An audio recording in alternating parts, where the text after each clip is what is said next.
போய் அவன் அறா அங்க பாரு ஒளிஞ்சிட்டு இருக்கான் பாரு. தாளுக்கு தாளு தானே. தாவேக்காவில் வந்து விசிலடிச்சான் குஞ்சுகளுக்கு தான் வாய்ப்பு. தாவேக்கா பல நிர்வாகிகள் வந்து கலந்து ஓட ஆரம்பிச்சிட்டாங்க. 10,000 ரூபாய் பணம் கொடுத்தாதான் கனெக்ஷன் கொடுப்போம். அதான் அந்த பாதிக்கப்பட்ட பெண்ணே நேரடியா மத்திய அரசுக்கு முறையிட்டும் அவங்க ஒரு விரைந்து நடவடிக்கை எடுக்காத ஒரு மெத்தனம் இருக்கு இல்லையா. இறுதி ஊர்வலத்துல வந்து நாட்டு வெடி வந்து வெடிக்கிறாங்க. அது VPN போட்டு எப்படி விளையாடணுங்கிறது நம்ம பசங்களுக்கு வந்து தெரியும். பண்ணை வீடுகள் ஒதுக்குப்புறமா இருக்கக்கூடிய வீடுகள்ல எல்லாத்தையும் CCTV வந்து ஃபிக்ஸ் பண்ணணும். பண்ண வீடுகளா பார்த்து குறி வைக்கிறாங்க. பணங்கள்லாம் எப்படி கை மாறுது. எலிக்கு வீடுகள் குறி வைக்கிற மாதிரி ஒவ்வொரு கவர்மெண்ட் ஆபீஸ்க்கும் இந்த மாதிரி குறி வச்சோம்னா நிறைய அடி. ஒருதலையா வந்து ஒரு பெண்ணை காதலிக்கிறார். இன்டெலிஜென்ஸ் செக்ஷன் வந்து இப்போ எப்படி இருக்குன்னா இன்ஸ்பெக்டர் கண்ட்ரோல்ல தான் இயங்கிட்டு இருக்குதான். கோழிக்கு RCC போட்ட கட்டடம் கோழி வளர்க்கறதுக்கு இடமானே இல்லை. பேரண்டல் விண்டோ சாஃப்ட்வேர் அப்படின்ட்டு வந்து ஒரு வசதி இருக்குது. நெருக்கமா இருந்ததை வீடியோ எடுத்து வச்சுக்கிட்டு 70க்கும் மேற்பட்ட இணையதளங்கள்ல என்னுடைய வீடியோ வந்து பதிவாகிருக்கு. இந்த பேட்டர்ல ஏகப்பட்ட வழக்கு நடந்திருக்குல்ல. அப்படியே ட்ராக் பண்ணி போனாங்கன்னா பாகிஸ்தான் பார்டர் வரைக்கும் போகலாம். தண்ணியை போட்டு தகராறு பண்றது, அலம்பல் பண்றது, பட்டாசு போடுறது, அவனை தான் பிடிக்க முடியுது. ஆனால் பணத்தை ரெக்கவர் பண்ண முடியல. பாதிக்கப்பட்ட அந்த பெண் என்னுடைய மகளாக இருந்தால் இல்லை என்றால் ஒரு வாக்குகளை கூட தென் மாவட்டங்களில் உங்களால் பெற இயலாமல் போகும். அண்ணே வணக்கண்ணே. வணக்கம்ண்ணே. நாட்டு நடப்பெல்லாம் எப்படின்னு போயிட்டு இருக்கு? ஏதோ போயிட்டு இருக்குது. கொலை கொள்ளை பாலியல் துன்புறுத்தல் லஞ்சம் சரி என்று சொல்லி ஊழலாவே போயிட்டு இருக்கு. குற்றம் கொலைன்னு நிறைய சொல்ல முடியாத இதுல தமிழ்நாடு சிக்கி தவிச்சிட்டு இருக்குது. இதெல்லாம் நம்ம டெய்லியும் நம்ம பார்க்க வேண்டிய ஒரு சூழலா இருக்குது. சரிண்ணே. இந்த இதுல இன்னைக்கு நம்ம பேசக்கூடிய ஒரு விஷயமா திருச்சி மாவட்டத்துல மின்வாரிய அதிகாரிக்கு வந்து பொறி வச்சு ஊழல் தடுப்பு பிரிவினர் வந்து பிடிச்சிருக்காங்க. சரி. அதுவும் 10,000 ரூபாய் லஞ்சம் வாங்கியிருக்கிறாரு. சரி. திருச்சி செங்குறிச்சி பகுதியை சேர்ந்தவர் பிரசன்னா. இவர் என்ன செய்யறாரு, ஒயரிங் வேலை பாக்குறவர் இவரு. சரிண்ணே. இவர் ஒரு பில்டிங்கை எடுத்து ஒயரிங் வேலை இது பண்றாரு. யாரோடைய பில்டிங் எடுத்து பண்றாருன்னா கோவிந்தராஜ்ங்கிறவர் தான் ஒருத்தர் வீடு. அவரு வீட்டுக்கு தான் இந்த புதுசா வீடு கட்டினதுக்கு ஒயரிங் பண்றது இது பண்றாரு. இதுக்காக EBக்கு போய் அப்ளை பண்ணும்போது அங்க உள்ள அதிகாரி அருளானந்தம் அவர் வந்து என்னவா இருக்கிறாருன்னா மின்வாரிய அலுவலகத்துல வந்து வணிக ஆய்வாளரா இருக்கிறாரு. சரிண்ணே. அவர் வந்து ஒரு 10,000 ரூபாய் பணம் கொடுத்தாதான் கனெக்ஷன் கொடுப்போம்ங்கிற மாதிரி ஒரு டிமாண்ட் வச்சிருக்காரு. சரி. இவரும் ஒரு 10-15 வாட்டி அலைஞ்சு பாத்துருக்காரு, சொல்லிதான் பாத்துருக்காரு, ரெக்கமெண்டா ஏதோ பண்ணி பாத்துறாரு. அவர் வந்து பிடிச்ச புடியில 10,000 ரூபாய் இருந்தாதான் கையெழுத்து கொடுத்தாதானே கையெழுத்து. ஆமா, தாளுக்கு தாளு தானே. ஆமா, அப்பதான் கையெழுத்து போடுவானோடனே இவர் அடுத்த கட்டமா என்ன பண்றதுன்னு தெரியாம ஒரு 8ஆம் தேதி என்ன செஞ்சிருக்கிறாரு, அருளானந்தம் இந்த அமௌண்ட் கேட்டிருக்காரு. 9ஆம் தேதி அவர் வந்து ஊழல் தடுப்பு பிரிவுக்கு, அதாவது லஞ்ச ஒழிப்புத்துறை, திருச்சி லஞ்ச ஒழிப்புத்துறை இருக்கு இல்லையா, அங்க போயிட்டு புகார் கொடுத்துடுறாரு. அந்த சம்பந்தமா லஞ்ச ஒழிப்புத்துறை DSP மணிகண்டன், அப்புறம் இன்ஸ்பெக்டரான சக்திவேல், பிரசன்ன வெங்கடேஷ், அடுத்தது சேவியர் ராணி, இவங்க கொண்ட டீம் வந்து இன்னைக்கு வந்து இன்னைக்கு 10ஆம் தேதி இன்னைக்கு வந்து ஒரு திடீர் சோதனை ஒரு ரைடு பண்ணிருக்காங்க. அந்த ரைடு எப்படி இருந்தா, எப்போதுமே ஊழல் தடுப்பு பிரிவு என்ன ஒரு பொறி வைப்பாங்க இல்லையா, அந்த பணத்தை கொடுத்து அனுப்பிச்சு அதுல வந்து அந்த ரசாயன தடவி போகும்போது கையும் களவுமா பிடிவிட்டாரு அந்த அருளானந்தம் அதிகாரி. இதுதான் திருச்சியோடைய ஆட்டா இருக்குது. உங்க பக்கம் என்ன தகவல்? இதுல வந்து சொல்ற மாதிரி இந்த எலிக்கு வீடுகள்ல வந்து நல்லா தேங்காயை வச்சு பொறி வைக்கிற மாதிரி ஒவ்வொரு கவர்மெண்ட் ஆபீஸ்க்கும் இந்த மாதிரி பொறி வச்சோம்னா நிறைய எலி சிக்கும் போலன்னு. ஆமா, பொறி வைக்கிறதுக்கு தான் வந்து இப்ப ஆள் பற்றாக்குறையா இருக்குதா? ஆள் பற்றாக்குறை இருக்குது. இருந்தாலும் போன 2 வாரத்துக்கு முன்னாடி கூட சேலம் கார்பரேஷன் ஆபீஸ் பொன்மலை கோட்டத்துல வந்து ஒரு அதிகாரி லஞ்சம் பெற்று அதையும் கை களவுமா பிடிச்சாங்க. அதாவது லஞ்ச ஒழிப்புத்துறைக்கு தகவல் வரும் பட்சத்துல அது வந்து சரிவர நேர்மையா நின்று அதை வந்து நடவடிக்கை எடுக்கிறாங்கிறதான் இதுல இந்த விஷயமா தெரிஞ்சுக்க முடியும். ஆமா, ஓகேண்ணே. இப்ப அதே நம்ம திருச்சி மாவட்டத்திலே நீங்க எடுத்துக்கிட்டீங்கன்னா ஒரே கல்லூரியில அடுத்தடுத்து 3 மாணவர்கள் இறந்து போன ஒரு துயரமும், அதனை தொடர்ந்து கல்லூரிக்கு தொடர்ச்சியா வந்து ஒரு 5 நாளைக்கு வந்து விடுமுறை விடப்பட்ட சம்பவமும் நடந்திருக்குன்னு. அதுல அந்த கல்லூரி படிக்கக்கூடிய அந்த மாணவர்களுடைய மனநிலை அப்படிங்கிறது தான் இந்த இடத்துல நம்ம வந்து ஒரு விவாதத்துக்குரியதா மாறி இருக்கு. திருச்சியில பிஷப் ஏபர் கல்லூரிங்கிறது வந்து ஒரு பழமையான ஒரு கல்லூரி. Beauty bishop. ஆமா, அந்த சரி. அந்த மாதிரி இருக்கக்கூடிய அந்த கல்லூரியில பிரவீன் அப்படிங்கிற ஒரு 20 வயசான ஒரு இளைஞர் படிக்கிறாரு. ஒருதலையா வந்து ஒரு பெண்ணை காதலிக்கிறார். கல்லூரின்னு சொன்னாலே காதல் இல்லாத இது கிடையாது. நோட்டை வத்த கையில சுத்தி விட்டு போறது, வீலிங் பண்றது, அந்த சாகசத்துல அந்த பருவ இதுல வந்து காதல் அரும்புது. இது வீட்டுக்கு தெரிய வந்து வீட்டுல வந்து பேரண்ட் வந்து அதை கண்டிக்கிறாங்க. காலேஜ் படிக்கிற வயசுல வந்து காதல்லாம் வேணாப்பா, படிப்பை பாருப்பா அப்படின்ட்டு. இதுல மனமுடைந்த பிரவீன் வந்து மருந்து குடிக்கிறாரு. ஜூன் 30ஆம் தேதி மருந்து குடிச்சிடுறாரு. திருச்சி ஜிஹெச்ல வந்து அட்மிட் பண்ணப்படுறாரு. ஜூன் 7ஆம் தேதி உயிரிழந்துடுறாரு. இது ஒரு தற்கொலை அப்படிங்கிற விதத்துல முடியுது. அதே கல்லூரியில விடுதியில தங்கி ஒரு மாணவர், அரியலூர் திருமானூரை சார்ந்தவர், அவரு அபிஷேக்னு சொல்லிட்டு 18 வயசு பையன், பிகாம் செகண்ட் இயர் படிக்கிறாப்புல. அவரு வந்து கல்லூரிக்கு வந்து ஒழுங்கா வர்றதில்ல அப்படின்னு அவர்கிட்ட இருக்கக்கூடிய சில பிரச்சனைகளை விடுதி வார்டன் வந்து ராஜேஷ் கண்ணன்கிறவர் வந்து கண்டிக்கிறாரு. அடுத்தது விடுதி நிர்வாகத்தை நம்பிதான் பேரண்ட் வந்து ஒப்படைக்கிறாங்க. அப்ப அவருடைய நடத்தையில ஏதாவது பிரச்சனை இருக்குது, படிக்கல அப்படின்னு சொன்னா பேரண்ட் சொல்றதுங்கிறது தானே ஒரு இயல்பான ஒண்ணு. இவர்களே கண்டிச்சுட்டாங்க அல்லது இவர்களே ஒரு வார்த்தையை விட்டுட்டாங்க, ஏதாவது நடவடிக்கை எடுத்துட்டாங்கன்னா அந்த பையன் மனமுடைவதற்கான வாய்ப்பு இருக்கு. அவங்களுடைய பேரண்ட்டுக்கு அதை தகவல் தெரிவிக்கணுங்கிற அடிப்படையில அவங்க பேரண்ட்டுக்கு வந்து சொல்லி நீங்க நேர்ல வாங்க அப்படின்னு கூப்பிட்டுருக்காங்க. அப்ப நேர்ல பேரண்ட் நாளைக்கு வந்து நம்மளை பத்தி ஆசிரியர் வந்து எதுவும் சொல்லிட போறாரு அப்படிங்கிற அந்த மன விரக்தியில அவர் வந்து ஹாஸ்டல்லே வந்து தூக்கிட்டு தற்கொலை பண்ணியிருக்கிறாரு. இது 2 சம்பவங்கள் வந்து நடந்திருக்கு. இதுல கொடுமை என்னன்னு சொன்னா, முன்னாடி சொன்ன அந்த பிரவீன் வந்து ஒன் சைட் காதல் அந்த விவகாரத்துல வந்து மருந்து குடிச்சாரு இல்லையா, அவருடைய இறுதி ஊர்வலம் நடந்திருக்குது. சரிங்க. அதுல கல்லூரி மாணவர்கள்ங்கிற வகையில வந்து பசங்க எல்லாருமே வந்து இறுதி ஊர்வலத்துல பங்கேற்கிறாங்க. இறுதி பயணம் அப்படிங்கிறது வந்து எந்த ஒரு இதுலயும் நீங்க எடுத்துக்கிட்டீங்கன்னா அது ஒரு கௌரவமான முறையில அவர்களை வந்து அடக்கம் பண்றது அப்படிங்கிறதுதான் வந்து ஒரு விஷயமா பார்க்கப்படும். அதனால் வரைக்கும் பேசாம இருந்தவன், எதிரியா இருந்தவன் எல்லாருமே கூட அந்த இறுதி நிகழ்வுல வந்து பங்கேற்கணுங்கிறத வந்து ஒரு இதா வச்சிருப்பாங்க. ஆனா இன்னைக்கு பெரும்பாலான இறுதி ஊர்வலங்கள் அப்படிங்கிறது இன்னைக்கு என்ன மாறிடுச்சு அப்படின்னா, தண்ணியை போட்டு தகராறு பண்றது, அலம்பல் பண்றது, பட்டாசு போடுறது அப்படிங்கிற மாதிரி வந்து தலகால் புரியாம ஆடுறதுதான் இன்னைக்கு அது ஒரு கொண்டாட்ட மனநிலைக்கு வந்து கொண்டு போயிடுறாங்க. ஒரு துக்க நிகழ்வை இந்த மனநிலைக்கு மாத்துறது இருக்கு இல்லையா, இது இன்னைக்கு தமிழகத்துல ஒரு பரவலா ஒரு பொது போக்காவே மாறி இருக்கு. இப்ப அந்த விதத்துல இந்த பிரவீனுடைய அந்த இறுதி ஊர்வலத்துல வந்து நாட்டு வெடி வந்து வெடிக்கிறாங்க. அதுல வந்து ஒரு மாணவர் பாலக்கரையை சேர்ந்த டேனியல் வின்சென்ட்னு சொல்லிட்டு 19 வயசு பையன். அந்த பையனும் அதே பிஷப் காலேஜ் ஸ்டூடெண்ட் தான்.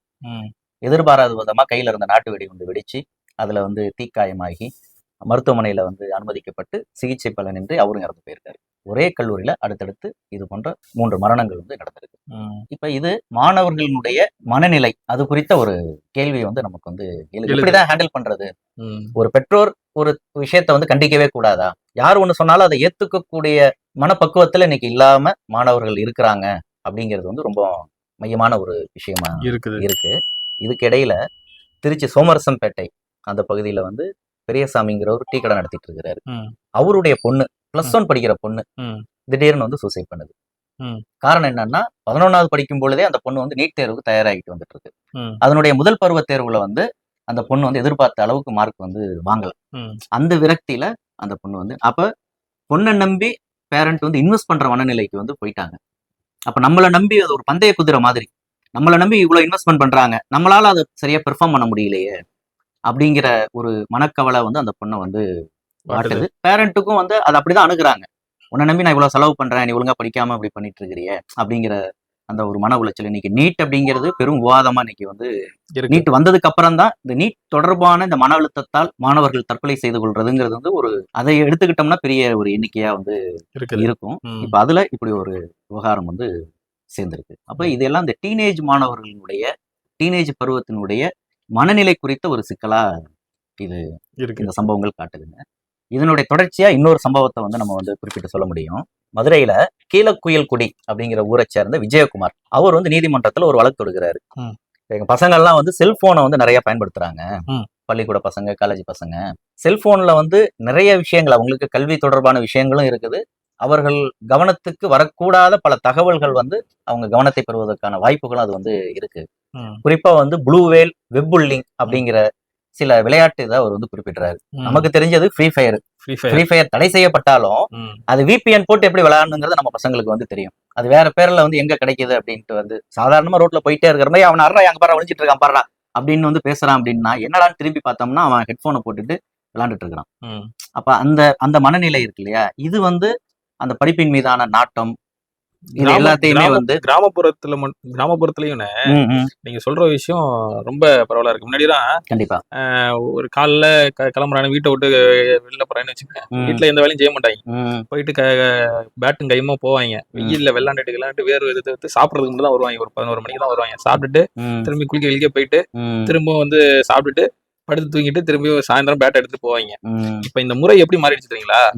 வீட்டுல காலைல ஏந்திருக்கிறானா, ம், செல்ல எழுந்திட்டு ஃப்ரீ ஃபயர் ஓபன் பண்ணிடுறான். ம், வீட்டு உள்ளார இருந்தா திட்டுவாயின்னு சொல்லி எங்கேயாச்சும் மரத்தடி கிட்ட போய் உட்காந்துறான்னு வச்சுங்க, ம், அவனுக்கு ஒரு டீம் வந்து ஃபார்ம் ஆகுறாங்க அங்க. ம், ம். இது நான் சொல்றது கிராமத்துல சொல்றேன். கிராமத்திலேயே. ம், அங்க அந்த மரத்துக்கு அடியில உட்காந்துக்கிட்டு எல்லாம் ஹெட்செட் போட்டுக்கிட்டு டீம் ம், பிரிச்சுக்கிறாங்க. அதுலயே ம். பக்கத்து பக்கத்துல இருந்துக்கிட்டா நீங்க சொல்ற மாதிரி அறான்ட்டு ஆமா, இப்படி ஒரு இது கண்டிப்பா. பண்ணிட்டு இருக்காங்க. அப்ப அந்த இடத்துல ம், ஒரு விளையாட்டுங்கிறது ஒரு விஷயமே அங்க வந்து அலைஞ்சு போய் இன்னைக்கு வந்து வேற மாதிரியான செல்போன்ல வந்து மூழ்கக்கூடிய நிலைமை வந்து ஏற்பட்டுடுச்சு இளைஞர் மத்தியில. கண்டிப்பா. நம்ம அத பார்க்கணும். வந்து அவர் வந்து சுட்டி காட்டுறாரு. ம், இது மட்டும் இல்லாம, ஆபாச இணையதளங்களும் அவங்களுடைய கவனத்த வந்து திசை திருப்புது ம், அப்படிங்கிற விஷயத்தையும் குறிப்பிட்டு, ம், அப்ப அதுக்கு ஆல்டர்னேட்டா என்ன கேட்கிறாரு அப்படின்னு சொன்னா, பேரண்டல் விண்டோ சாஃப்ட்வேர் அப்படின்ட்டு வந்து ஒரு வசதி இருக்குது. ம், அத பயன்படுத்துறத வந்து நீங்க வந்து விளம்பரப்படுத்தணும். ம், அத பயன்படுத்த அனுமதிக்கணும். ம், அப்ப அத வந்து என்னன்னா, இப்ப ஒரு செல்போன் வச்சிருக்காங்கன்னா, அந்த பேரண்டல் விண்டோ சாஃப்ட்வேர பயன்படுத்தி, அவர்களுடைய பிள்ளைகள் வந்து இது போன்ற தடை செய்யப்பட்ட விளையாட்டுகள வந்து விளையாடுறத அவங்க வந்து கண்காணிக்க முடியும். அத தடுக்க முடியும். ம், ஆபாச இணையதளங்களை நோக்கி அந்த பிள்ளைகள் வந்து ம், போகாம இருக்கிறதையும் அவங்க வந்து கண்காணிப்புக்குள்ள வச்சுக்க ம், முடியும். ம், அப்ப அது குறித்து 2017 வந்து தொலைத்தொடர்பு துறை வந்து ஒரு சுற்றறிக்கை வந்து அனுப்பியிருந்தது. ம், யாரெல்லாம் வந்து இணைய சேவை வந்து வழங்கிட்டு இருக்கிறாங்களோ, ம், அவங்களுக்கெல்லாம் வந்து இத வந்து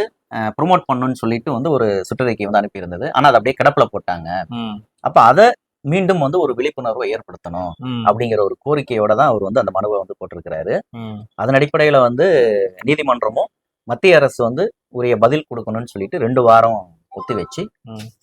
வழக்க வந்து ஒத்தி வச்சிருக்கிறாங்க. அதுல அடுத்து என்ன நடக்க போகுதுங்கிறத நம்ம தொடர்ந்து பேசலாம். ஆனா இது வந்து ஒரு அவசியமான ஒண்ணா இருக்குங்கிறத தான் நம்ம வந்து பார்க்கிறோம். பார்க்கணும். ஓகேங்க. ம். எங்க வண்டி கொஞ்சம் ம், ரிப்பேர்னு சொல்லிட்டு இருந்தீங்களே, ம். ரெடி ஆயிடுச்சா? அதுனே செலவு பண்ணா 10,000 ஆகுன்னாங்க. அதனால அப்படியே கிடப்புல போட்டிருக்கிறேன். வண்டி எதுவும் எடுத்துடலாமா புதுசா? அப்படியா புதுசா எடுக்க வாய்ப்பு இருக்கா? புதுசானா அடுத்த வண்டி வேற வண்டி எதாவது சயின்ஸ்ல எடுக்கலாமா? அப்படியா? இருந்த ஆமா. ஆஃபர் இருந்தா சொல்லுங்க. ஆஃபர் தான் குடுத்துருக்காங்க திருச்சி மாநகர காவல்.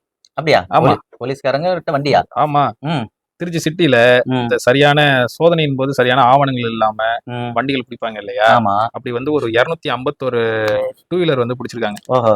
சரி.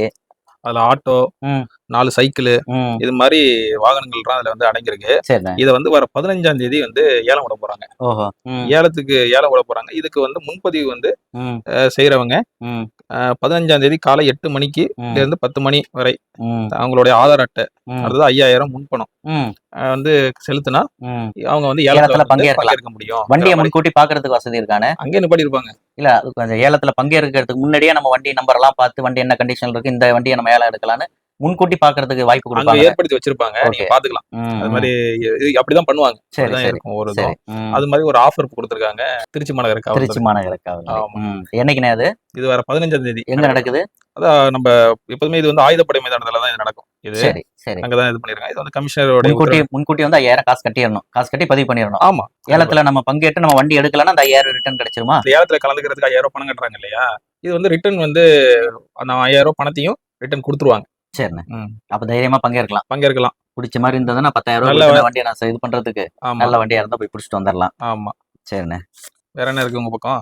இப்ப நம்ம இந்த செல்போன் பயன்பாடு, இந்த ஆபாச இணையதளம் இது ம், குறித்து இப்ப நம்ம பேசணும். ம், இதனுடைய தொடர்ச்சியா ம், பெண் வழக்கறிஞர் ஒருத்தர் ம், சென்னை உயர்நீதிமன்றத்துல ஒரு வழக்கு தாக்கல் செய்றாங்க. ம், கல்லூரி படிக்கிறப்ப நான் ஒரு பையன காதலிச்சேன். ம், அந்த பையனோட நெருங்கி பழகுனேன். ம், அவனும் திருமணம் செய்து கொள்றேன் அப்படின்னு சொல்லிட்டு வந்து ஆசை வார்த்தை கூறினதுனால நான் நெருங்கி பழகுனதுல நெருக்கமா இருந்தத வீடியோ எடுத்து வச்சுக்கிட்டு இன்னைக்கு சமூக வலைதளங்கள்ல அதை பரப்பி விட்டுருக்கிறாரு. ம், 70க்கும் மேற்பட்ட இணையதளங்கள்ல என்னுடைய வீடியோ வந்து பதிவாகி இருக்குது. ம், இது என் நண்பர்கள் சொல்லிதான் என் கவனத்துக்கு வந்தது. இந்த வீடியோக்களை நீக்கணும் அப்படின்னு சொல்லி நான் மத்திய அரசுக்கு கோரிக்கை வச்சிருந்தேன், புகார் கொடுத்திருந்தேன். ஆனா மத்திய அரசு என் கோரிக்கையை வந்து நிறைவேற்றல, அது கண்டுக்காம இருக்கிறாங்க. அதனால நீங்களாச்சும் கொஞ்சம் அந்த வீடியோவெல்லாம் நீக்க சொல்லி உத்தரவு போடுங்க அப்படிங்கிற கோரிக்கையோட சென்னை உயர்நீதிமன்றத்துல ஒரு வழக்கு தொடுக்கிறாங்க. ம், அந்த வழக்கு நீதியரசர் ஆனந்த் வெங்கடேசன் முன்பாக விசாரணைக்கு வருது. ம், பாதிக்கப்பட்ட அந்த பெண் வழக்கறிஞர் சார்பா மூத்த வழக்கறிஞர் அபுடுகுமார் ராஜரத்தினம்ங்கிறவர் வந்து ஆஜராகி அவருடைய வாதத்தை வந்து முன்வைக்கிறார். ம், அதுல முக்கியமா கோரிக்கை வந்து என்னன்னா, போன்ற விவகாரங்கள்ல பாதிக்கப்பட்ட பெண்களுடைய முகத்தையோ அல்லது பெயரையோ கூட வெளியிடக்கூடாதுங்கிறது தான் வந்து பொதுவா இருக்கக்கூடிய செய்தி ஊடகங்களுக்கே இருக்கக்கூடிய ஒரு கட்டுப்பாடா வந்து இருக்கிற சூழல்ல இவர்கள் கேடான நோக்கத்துல இப்படி ஒரு காரியத்தை செஞ்சிருக்கிறாங்கிறப்ப அதான் அந்த பாதிக்கப்பட்ட பெண்ணே நேரடியா மத்திய அரசிட்ட முறையிட்டும் அவங்க ஒரு விரைந்து நடவடிக்கை எடுக்காத ஒரு மெத்தனம் இருக்கு இல்லையா? இது போன்ற விவகாரங்களை நீங்க விரைந்து நடவடிக்கை எடுக்கணுங்கிற கோரிக்கையை அவர் வந்து வைக்கிறாரு. ம், இதை கேட்டு கடுப்பான நீதியரசர் ஆனந்த் வெங்கடேஷன் இம்மிடியேட்டா 48 மணி நேரத்துல அந்த 70க்கும் மேற்பட்ட இணையதளங்கள்ல இருக்கிற வீடியோவை நீக்கி உத்தரவு வந்து பிறப்பிச்சிருக்கிறாரு. எனக்கு அந்த ரிப்போர்ட்டை வந்து எனக்கு திரும்ப நீ வந்து கொடுக்கணும் ம். அப்படின்னு சொல்லியிருக்கிறாரு. ம். இன்னும் சொல்ல போனா இந்த வழக்குல தமிழகத்தினுடைய டிஜிபியையும் ஒரு பார்ட்டியா வந்து உள்ள கொண்டு வந்துட்டாரு. எதிர்மனுதாரர். ஆமா, எதிர்மனுதாரரா இதுல வந்து சேர்த்துட்டு ம். அவருக்கு என்ன டைரக்ஷன் கொடுத்திருக்கிறாருன்னா, ம். தமிழக காவல்துறைக்கு இது தொடர்பான விழிப்புணர்வை நீங்க வந்து ஏற்படுத்தணும். ம். என்னுடைய இந்த உத்தரவு குறித்து உத்தரவு எந்த அளவுக்கு நீங்க அமல்படுத்தி இருக்கிறீங்கிற ஸ்டேட்டஸ் ரிப்போர்ட் ஜூலை 14க்குள்ள எனக்கு வந்து தாக்கல் செய்யணும் ம். அப்படின்னு வந்து ஒரு கடுமையான உத்தரவை வந்து சொல்லியிருக்கிறாரு. இதுல ஒரு பக்கம் கடுமை காட்டுனதுங்கிறது ஒரு பக்கம் இருந்தாலும், ம். இன்னொரு பக்கம் இந்த புகார் இப்படி ஒரு விவகாரம் அது கேள்விப்பட்ட உடனேயே ஒரு நீதிபதி அத்தனை பேருக்கு முன்னாடி ஒரு கண் கலங்கின சம்பவம் இருக்கு இல்லையா, ம். அது வந்து ரொம்ப முக்கியமா இதுல வந்து கவனிக்கத்தக்கதா இருக்கு. ம். இதுல வந்து என்னன்னா, பாதிக்கப்பட்ட அந்த பெண் என்னுடைய மகளாக இருந்தா எப்படி இருக்கும் அப்படிங்கிற ஒரு கேள்வியும் வந்து எழுப்பி, அதிர்ஷ்டவசமா பாதிக்கப்பட்டது ஒரு வக்கீலா இருந்ததுனால இந்த அளவுக்கு வந்து எதிர்த்து போராடக்கூடிய துணிவு வந்து அவங்கள்ட்ட இருந்தது. இதே சாதாரண ஆளா இருந்தா நேரம் என்ன பண்ண முடியும் அப்படின்ட்டு வந்து கடந்து போயிருப்பாங்க, இல்ல தவறான முடிவை தான் அவங்க வந்து எடுத்திருந்திருப்பாங்க. ம். அப்ப அந்த இடத்துல இந்த வந்து அந்த பெண்ணுடைய துணிவை வந்து அவர் வந்து பாராட்டியிருக்காரு. இது இப்படி ஒரு கவனத்துக்கு வந்ததுனாலதான் நம்மளால உதவ முடிஞ்சிருக்குது ம். அப்படிங்கிற ஒரு கருத்தையும் வந்து சொல்லியிருக்கிறாரு. ரொம்ப முக்கியமா ஒவ்வொரு தனிநபரினுடைய அடிப்படை உரிமையான கண்ணியத்தை உறுதி செய்வது அரசு மற்றும் நீதிமன்றங்களுடைய கடமை அப்படிங்கிறத பதிவு செய்திருக்கிறார். ம். அப்ப நீதிமன்றத்தில் இருக்கக்கூடிய நீதி அரசர்கள் வந்து இந்த சமூகத்துக்கு அப்பாற்பட்டவங்க கிடையாது. இந்த சமூகத்திலிருந்து இந்த சமூகத்தில் நடக்கக்கூடிய நல்லது கெட்டதுகளை பற்றி அறிந்த அவர்களும் ஒரு இயல்பான ஒரு மனிதர்கள் தாங்கிறத இந்த நீதியரசர்களுடைய இந்த அணுகுமுறை வந்து நமக்கு வந்து காமிச்சிருக்குது. ம். ஒவ்வொரு வழக்குகளையுமே இது போன்ற நீதிபதிகள் அது அவர்களுடைய வழியாக அவர்களுடைய வேதனையாக புரிந்து கொண்டு அந்த வழக்கை அவங்க வந்து கையாண்டாங்க அப்படின்னு சொன்னா ம். பாதிக்கப்பட்ட மக்களுக்கு வந்து உரிய நீதியும் நியாயமும் வந்து கிடைக்கும் அப்படிங்கிறது தான் வந்து இந்த இடத்துல. வெறுமனே சட்டத்தை மட்டும் நம்ம அந்த இடத்துல வந்து பார்த்துட்டு இருக்க முடியாது. இந்த ஆமா. இந்த செக்ஷன்ல இது வராது, இந்த கோரிக்கை வராது, என்கிட்ட நீ தள்ளி போங்கிட்டு ம். அப்படிங்கிற மாதிரியான ஒரு அணுகுமுறை இருந்தது அப்படின்னு சொன்னா அது போன்ற பல்வேறு வழக்குகள் வந்து கிடப்புல போடப்படுறதுங்கிறதையும் நம்ம வந்து பார்த்துட்டு இருக்கிறோம். ம். அதற்கு மத்தியில தான் இப்படி ஒரு இந்த தீர்ப்பு கிடைச்சிருக்குது. குறிப்பா வந்து அந்த நீதிபதியினுடைய அந்த அணுகுமுறைங்கிறது நம்மளுடைய கவனத்தை பெற்றிருக்காங்க. ஆமா, கண்டிப்பா. இன்னொரு விஷயம்னு, ம். இது மாதிரியான விஷயங்கள் வந்து பெரும்பாலும் வெளியில வராது. ஆனா அதாவது நடந்துகிட்டு தான் இருக்குது. ஒரு பக்கம் இது மாதிரியான விஷயங்கள்லாம் நடந்துகிட்டு தான் இருக்குது. சிலர் வந்து என்ன செய்வாங்கன்னா, இதை வந்து வெளியில கொண்டுட்டு போனா ஏதாவது சிக்கல், இன்னும் பெரிய சிக்கல் ஆயிடுமோ, நமக்கு இன்னும் அவப்பேர் உண்டாயிடுமா, நம்ம கூட உள்ளவங்களே நம்மள வந்து நினைச்சிருவாங்களாங்கிற ஒரு மனநிலையில அவங்க தான் இது மாதிரி விஷயங்களை வந்து வெளியில கொண்டுட்டு வரது இல்ல. கண்டிப்பா. ஆனா நீங்க சொல்ற மாதிரி இது வந்து ஒரு முன் உதாரணம் தான். எல்லாரும் இது மாதிரி பாதிக்கப்பட்டவங்க தைரியமா வெளியில வரணும். வந்து அவங்க வந்து இது மாதிரி பிரச்சனையை வந்து வெளிக்கொண்டுட்டு அதுல ஒரு தீர்வு கண்டாதான் இது நாளைக்கு யாரு பாதிப்படைந்தாலும் இந்த தீர்ப்பு வந்து அதுக்கு வந்து பொருத்தமாகும். அதுல ஒரு உரிய நடவடிக்கைங்கிறது இருக்குங்கிறது தான் இந்த நீதிபதி செஞ்ச செயல்ங்கிறது நம்ம பார்க்க வேண்டிய ஒரு சூழல்ல இருக்கு. கண்டிப்பான அப்படியே நீங்க இந்த சிவகிரி இரட்டை கொலை வழக்கு, ஆமாண்ணே, அதுல என்ன அப்டேட்? இப்ப அந்த வழக்கை வந்து சிபிசிஐடி வந்து கையில எடுக்க போறாங்க. அதுவும் அது எந்த வழக்கோட அவங்க பண்ண போறாங்கன்னா, ஏற்கனவே திருப்பூர்ல வந்து ஒரு மாடு பண்ணை வீட்டுல வந்து மாடு இல்லையா, அந்த மாடு வந்து இப்ப சிபிசிஐடி தான் விசாரிச்சுட்டு இருக்காங்க. அந்த வழக்கோட இப்ப இந்த சிவகிரி இரட்டை கொலை வழக்கையும் இது பண்ண போறாங்க. ஏன்னா இது வந்து ஈரோடு மாவட்டம் இது இந்த வழக்கு. அதனால அதோட ஒரே பேட்டர்ன்ல நடந்தது அப்படிங்கறதுதான் காரணமா? இந்த பேட்டர்ன்ல ஏகப்பட்ட வழக்கு நடந்திருக்குதுல்ல. சரி, இன்னும் நிறைய வழக்கு நடந்திருக்கு. நீங்க சேலம் மேட்டூர்ல தான் ஒரு வழக்கு நடந்திருக்கு. மேட்டூர்ல நான் சொல்றது ஒரு 2 வருஷத்துல சொல்றேன். அதுக்கு முன்னாடி தான் இதே பேட்டர்ன்ல வந்து மர்டர் நடந்திருக்குது தெரியும். சரி, குறிப்பா இன்னைக்கு வந்து இப்ப நாமக்கல்ல பாத்தீங்கன்னா முதியோரை தாக்கி கொலை பண்ணிட்டாங்க. அதுல ஒரு அக்யூஸ்ட்லாம் இது பண்ண முடிச்சதா சொல்றாங்க. ஆனா இந்த பேட்டர்ன்ங்கிறது வந்து சேமா இருக்குதுல்ல. கண்டிப்பா. இப்ப இன்னைக்கு அந்த விஷயத்த மையப்படுத்தி தான் தமிழ்நாடு காவல்துறை என்ன ஒரு விஷயத்த கையில எடுத்துட்டாங்கன்னா, எல்லா தமிழ்நாட்டுல உள்ள பண்ணை வீடுகள், அதாவது ஒதுக்குப்புறமா இருக்கக்கூடிய வீடுகள்ல உள்ள எல்லாத்தையும் சிசிடிவி வந்து ஃபிட் பண்ணணுங்கிற ஒரு விஷயம். ரெண்டாவது அந்த சிசிடிவி இருந்ததுன்னா அதை வந்து காவல்துறையோடைய ஏற்கனவே காவல்துறை இதுல கேமரா வச்சிருப்பாங்க, கட்டுப்பாட்டு அறையோட கட்டுப்பாட்டு அறையோட இணைக்கக்கூடிய வேலையை வந்து செஞ்சிட்டு இருக்காங்க ஒரு பக்கம். இதெல்லாம் வந்து அந்த மாதிரியான விஷயங்களை வந்து இது தடுக்கிறதுக்கான வேலை. சொல்ல போனா இந்த சேலம் துணை மேயர் இருக்காங்க இல்லையா, சாரதா தேவி, அவங்க பண்ணை வீட்டுல கூட வந்து இது மாதிரி ஒரு அட்டம் பண்ண பாத்துருக்காங்க. பண்ணை வீடுகளா பார்த்து குறி வைக்கிறாங்க, பண்ணை வீடுகளா பார்த்து குறி வைக்கிறாங்கிறது தான் நம்ம சொல்லணும். சரிதான், அது மாதிரி ஒரு விஷயம் இருக்குது. சரிண்ணே, இந்த கிரைமை பத்தி பேசும் பொழுது இன்னைக்கு டிஜிட்டல் யுகத்துல டிஜிட்டல் பரிவர்த்தனைகளை தான் வந்து அரசுகளே இன்னைக்கு ஊக்குவிக்கிறாங்க. எங்க போனாலும் இன்னைக்கு பாக்கெட்ல பர்ஸ்ல 10 ரூபா காசு இல்லாட்டியும் சர்வசாதாரணமா வந்து 10 ரூபா ஸ்கேன் பண்றதுங்கிறது இன்னைக்கு வந்து ரொம்ப இயல்பா வந்து மாறி போச்சு. ஒரு டீக்கு கொடுக்கறதுக்கு கூட பாக்கெட்ல இருந்து 10 ரூபா எடுக்கிறது கிடையாது. டீயை குடிச்சதுக்கு அப்புறம் ஸ்கேனர் காட்டு, அப்படின்ட்டு செல்போனை தூக்குறதுங்கிற கதையா தான் இன்னைக்கு வந்து இருக்கு. அப்ப இந்த யுகத்துல இந்த சைபர் கிரைம் தொடர்பான குற்றங்கள்ங்கிறது வந்து அதிகரிச்சுட்டு தான் இருக்குது.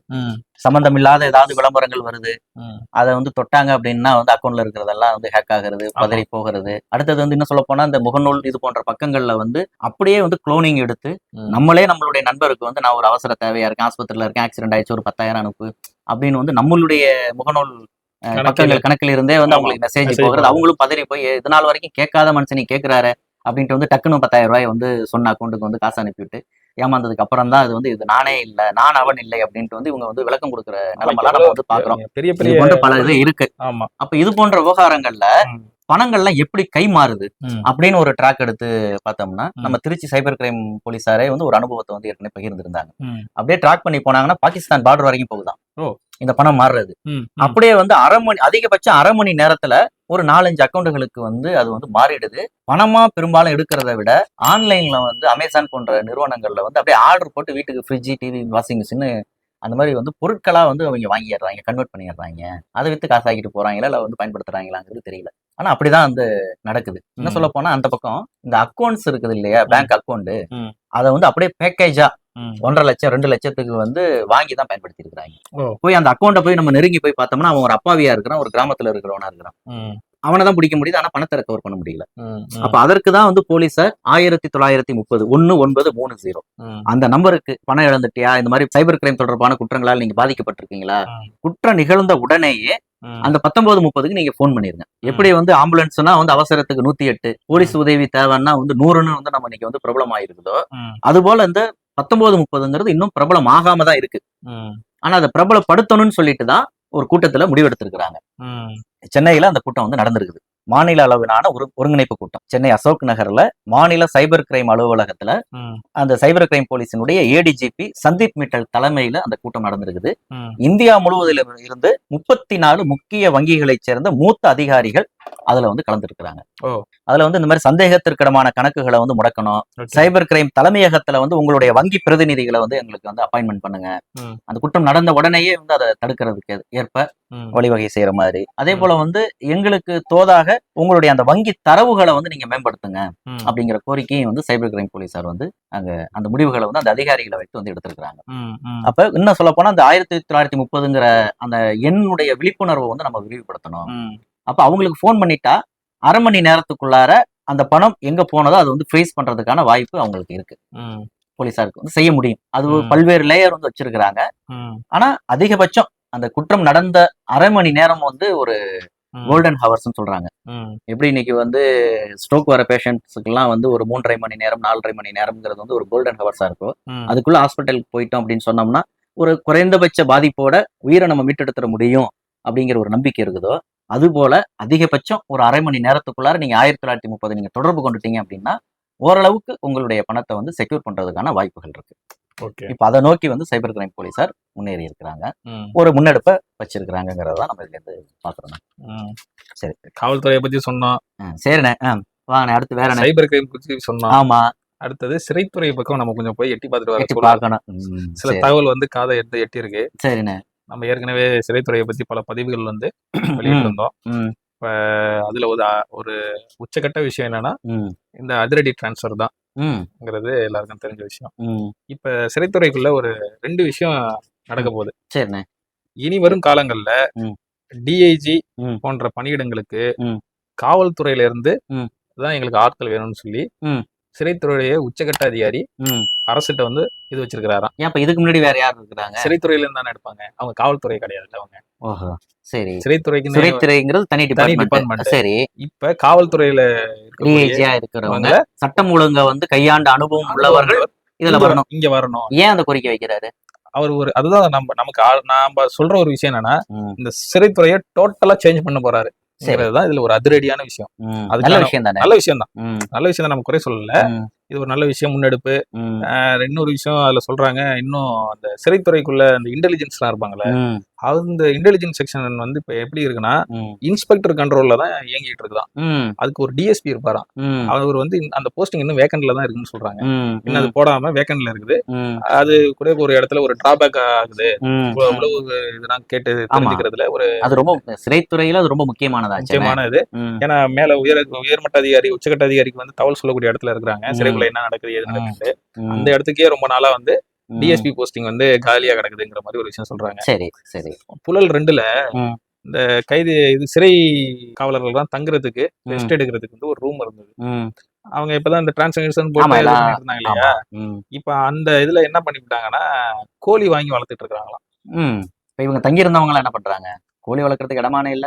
அது பிளே கிரவுண்ட் மாரி அது 1000 ஏக்கர்ல கிடக்குமேனே. ஆமா. அந்த ம், இடத்த இப்ப வந்து கோழி வளர்க்கறதுக்கு வந்து ம். யூஸ் பண்ணிட்டு இருக்காங்க. கோழிக்கு ஆர்சிசி ப்ரூஃப் போட்ட கட்டடம். கட்டடம். வேலை செய்யற இவங்க இவங்க ஜெயில்ல வந்து உள்ள போய் இடம் ஏதோ ஒரு வார்டுல வந்து பிளாக்ல போய் படுத்துக்கணுமா? படுத்துக்கணுமா? அது அந்த வீடியோ தான் பார்த்தது. ஆமா, ஆமா, ஆமா. ம், ஆமா. இப்படிதான் காவல்துறை, சிறைத்துறை ம், இப்படி வந்து நடந்துட்டு இருக்கிற. இன்னொரு ம், பக்கம் அரசியல் வந்து ஒரு ம், தனி ட்ராக்ல போயிட்டு இருக்குங்கிறத நம்ம வந்து பார்க்கணும். ஏன்னா ம், சூடு ஏற்றப்பட்டிருக்கு. ம், ஏன்னா தமிழ்நாட்டுல 2 திராவிட கட்சிகளும் தனது வந்து தேர்தல் பிரச்சாரத்த வந்து ம், தொடங்கிட்டாங்க. ம், அது பிரச்சாரமா தான் நம்ம எடுத்துக்கணும். ம். ஏன்னா ஒரு பக்கம் வந்து கொங்குல இருந்து தனது பயணத்த கிளப்பிட்டாரு எதிர்க்கட்சி தலைவர் எடப்பாடி. ஆமா. அது இன்னும் பெரும் பயணம். ம், ஆமா. இன்னொரு பக்கம் முதல்வர் ஸ்டாலின் வந்து ம். ஃபோன் கால்லயே எல்லாத்தையும் இது பண்றாரு. ஆமாமா. இன்னைக்கு வந்து திருவாரூர் மாவட்ட விசிட் அடிச்சு ம், இது பண்றாரு. ம், இப்படி இன்னொரு பக்கம் துணை முதல்வர் உதயநிதி வந்து கரூர், ம், நாமக்கல் மாவட்டத்தலாம் விசிட் அடிக்கிறாரு. இப்ப ம், 2 பெருங்கட்சிகளும் வந்து ம், தீவிரமா களத்துல இறங்கி பண்ணிட்டு இருக்காங்க. ம், இந்த நேரத்துல ம், கட்சி தொடங்கியே 1 வருஷம் தான் ம், ஆகப்போகுது. ம். இந்த நேரத்துல என்னன்னா, தாவேக்கா வந்து பல நிர்வாகிகள் வந்து கலண்டு ஓட சரி. ஆரம்பிச்சுட்டாங்கங்கிறதுக்கு உதாரணமா தான் ம், ஒரு சம்பவம் நடந்திருக்குது. ம், தாவேக்கா கட்சியோடைய ம், தூத்துக்குடி ம், தூத்துக்குடியில வந்து சமூக செயற்பாட்டாளரா இருக்கிறவர். சமூக செயற்பாட்டாளரு, ம், 2வது எழுத்தாளர் ம், காந்தி மதிநாதன் ம், ஒரு பிரபலமான ம். அ ஒருத்தர் இருக்காரு. அவர் சரி. தாவேக்காவோட பொதுச்செயலாளர் புஷி ஆனந்துக்கு வந்து ம். ஒரு கடிதம் ஒண்ணு வந்து அனுப்பியிருக்கிறாரு. சரிண்ணே. அதுல வந்து என்ன சொல்றாருன்னா, ம், என் தந்தையின் அரசியலுக்கு பின்ன ம், 21 ஆண்டுகள் எந்த அரசியல் கட்சியிலும் என்ன நான் இணைத்துக் கொள்ளாம ம், இருந்தேன். ம், தயங்கிட்டு இருந்தேன். ம், ஆனா எனக்கு வந்து ஒரு பெரிய ம், வாய்ப்பா நான் உணர்ந்து உண்மையா தாவேக்காவுக்கு உழைக்கணும்னு தான் அந்த கட்சிக்குள்ள நான் வந்து ம், வந்தேன். ம், அப்படி வந்து விஜய் மீது உள்ள ஒரு பற்றால ம், விஜய பத்தி ஒரு ஆளு பேசி பதிவிட்டதுக்கு நான் வந்து அந்த நபர் மேல வந்து வழக்குகள் வந்து தொடர்ந்து அத ம், வந்து நடத்திட்டு இருக்கிறேன். ம், இந்த நேரத்துல எனக்கு வந்து இந்த தாவேக்கா கட்சியில நான் வந்து உணர்ந்த விஷயம் என்னன்னா, ம், அரசியல் பிழைப்போருக்கு அறமே கூற்றாகும். ம். ஆனா புறம் பேசிய பொய்முகம் கொண்ட வாய்மையற்றவர்களின் மத்தியில் சிக்கிக் கொண்டதை இப்போது உணர்கிறேன்னு சொல்லி ஒரு விஷயம் சொல்றாரு. சரிண்ணே. அதனால மனமும் உடலும் சோர்வடையக்கூடிய வகையில் எனது தவேகா கட்சி அரசியல் பயணம் வந்து ம், அமைஞ்சிடுச்சு. இதனால் என் எழுத்து பணி, என் சமூக பணி,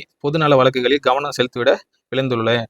அரசியல் நயவஞ்சவர்களின் சூதாட்ட களம் என்பதை அறிந்து என் அரசியல் பயணத்தை முடித்துக் கொள்கிறேன் சொல்லி ஒரு ம். விஷயம் பதிவு பண்ணியிருக்கிறாரு. சரி. இன்னொரு விஷயம் என்ன சொல்றான்னா, தென் மாவட்டங்களில் மிகப்பெரிய ஒரு சமூகத்தை சார்ந்தவன் ம், மட்டுமல்ல, ம், அந்த சமூகத்திற்கு இந்த இயக்கத்தில் ஒரு மரியாதையை தருவார்கள் என்று இலவு காத்த கிளியாக காத்து கிடந்தேன். ம், என் விலகலுக்கு பிறகாவது என் சமூகத்தை சேர்ந்த ஏதாவது ஒரு தம்பிக்கு அந்த சமூகத்தை கௌரவப்படுத்தும் வகையில் மாவட்ட செயலாளர் பதவியை வழங்கி இயக்கம் தக்க வைத்துக் கொள்ள வேண்டும். இல்லை என்றால் ஒரு வாக்குகளை கூட தென் மாவட்டங்களில் உங்களால் பெற இயலாமல் போகும் சொல்லி ஓ, போற வேதனையோட போக்குல ம், ஒரு அடி அடிச்சிட்டு போறாரு. போறாரு. ம், 2 விஷயம் அவர் சொல்றாரு. நான் ஏதோ நம்பி நான் வந்த கட்சிக்கு, ம், ஆனா கட்சியில நடக்கக்கூடிய அரசியல், பண்ணக்கூடிய விஷயம் எனக்கு என்னுடைய இதே ரொம்ப பாதிக்குது. ம், அதனால இந்த கட்சிய விட்டு போறேங்கிறது ஒரு பக்கம் இது பண்றாரு. இன்னொரு ம். பக்கம் என்னன்னா, தென் மாவட்டங்கள்ல பெரும் சமூகத்தை சேர்ந்த நானும் கூட அந்த சமூகத்துக்கு வந்து ஒரு வாய்ப்பு குடுங்க. இல்லன்னா வரும் தேர்தல்ல வந்து உங்களால ஜெயிக்கவே முடியாதுங்கிற மாரி சொல்லிட்டு போறாரு. ம்.